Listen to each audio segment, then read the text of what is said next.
Hey guys, what's up? In this short tutorial video, we're going to show you how you can find and access archived emails in your Gmail inbox really quickly. So if you're curious, make sure you follow along. Now let us dive into this. So guys, head over to your inbox on Gmail, and unfortunately, there's no way how you can access, for example, a specific separate archive folder. For example, if you take a look at that list of folders here on the left-hand side inside your inbox or in my inbox, you won't see any archive folder, unfortunately. However, guys, it doesn't have to mean that you can't archive emails. So let me show you how to archive an email and how to still access these emails after they have been archived by you. So it is actually no rocket science.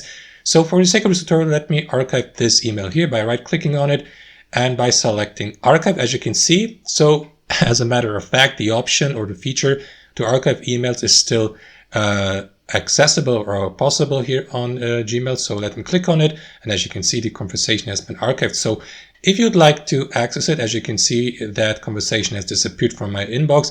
If you'd like to access it, simply use the search bar here at the top and type in the email address or the username of the sender you would like to unarchive or access the archived mails from. So enter it here, press enter on your keyboard. As you can see, Gmail will list all emails sent to you from the given sender here, whether they're located in your normal inbox or in your archive. As you can see, I just archived that email here, and you may unarchive it, for example, by right-clicking on it and by moving it back to your inbox. So that's one option, guys. Another option would be to simply access your part or section of your inbox that is called all mail here on the left-hand side.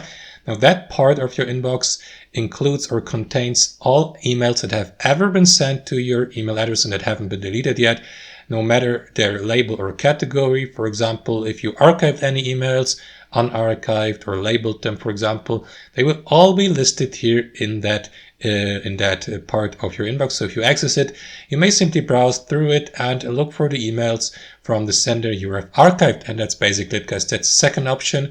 Thanks for watching and have a wonderful day.